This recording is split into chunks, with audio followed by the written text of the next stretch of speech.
Yo, in the early hours of this morning, Liverpool beat Real Betis 1-0 in their first televised pre-season friendly.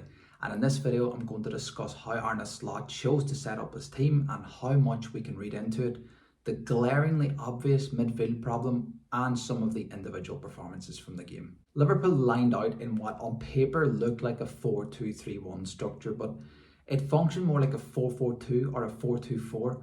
The most noticeable thing about this system was Harvey Elliott and Dominic Szoboszlai playing as what looked like split nines, with Mohamed Salah and Fabio Carvalho responsible for keeping the width. There was always going to be a player on either side responsible for keeping the game stretched in an Arne Slot side, and it was interesting to see it be the two wide players as opposed to playing with asymmetric fullbacks. In all honesty, there wasn't much cohesion between this front four, and pretty much all of our attacks came from combinations and interchanging of position between Mohamed Salah, Conor Bradley and Dominic Szoboszlai.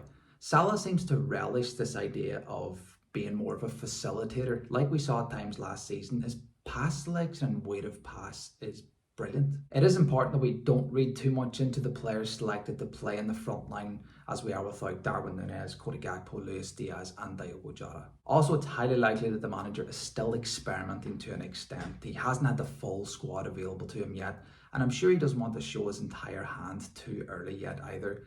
Getting across his fundamental principles of play and getting the players match sharp is what the early stages of pre-season is really about. That being said, I was really interested to see how the fullbacks would play and if either of them would revert into midfield, but both Kostas Tsimikas and Conor Bradley played as conventional fullbacks. They primarily opted to overlap the wide players with the occasional underlapping run as well.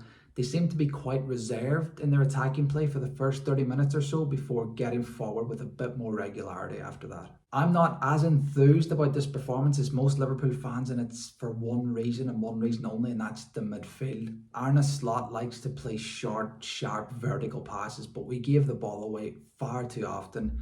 And I really worry about the profile of players that we have in those deeper midfield positions. Alexis McAllister will definitely make a huge difference, but Wataru Endo isn't good enough, and Curtis Jones still wants too many touches on the ball. I know it's very early days, and with the right coaching, you'd expect him to improve and adapt, but it's no secret that we need another defensive-minded midfielder that is assured in possession. I'm not Endo's biggest fan anyway. Despite doing a steady job for us at times last season, he's slow, he's poor on the ball, he gives away far too many cheap free kicks.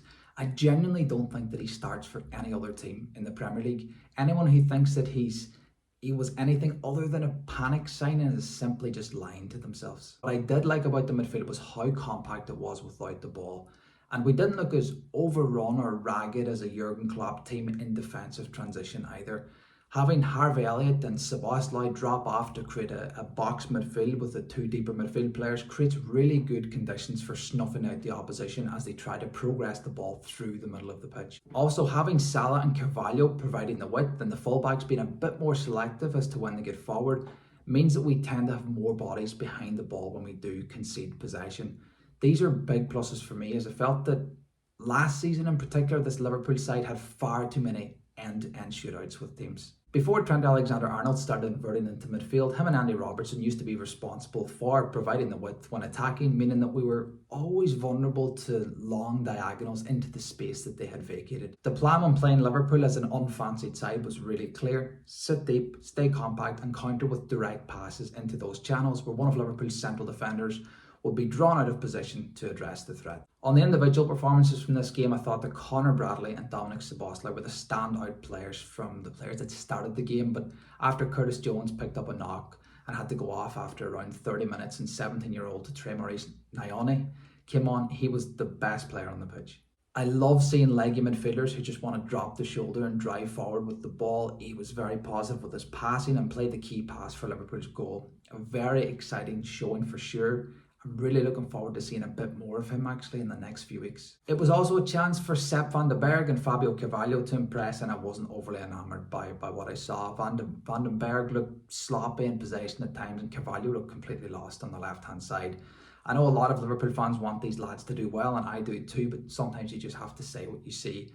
I cannot see either of them being anywhere near the first team this season. Liverpool's team changed radically on the 64th minute with a lot of young lads coming off the bench, and they all did quite well. The pressing was still good, and the structure without the ball remained solid. It also helps these players knowing that there's a clear path to the first team, and I'm also sure they're aware of Arne Slot's unwavering commitment to youth development. Those are my initial thoughts on the game. An enjoyable watch and so much to be positive about for sure. I also liked how vocal Arne Slot was on the touchline, and it's clear that the team are still getting to grips with his more patient build-up.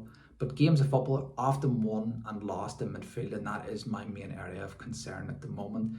If we only do one piece of business in this transfer market, it must be a deep-lying midfielder. Please do give the video a like and consider subscribing for more football-related content. I'm close to finishing a video on new Chelsea manager Enzo Maresca, whose philosophy actually has quite a lot in common with Arne Slot. Lastly, please let me know your thoughts in the comment section below. What do you agree or disagree with what I've said? What were your thoughts in the game, and what players do you feel did well or underperformed in this game? Thank you so much for watching.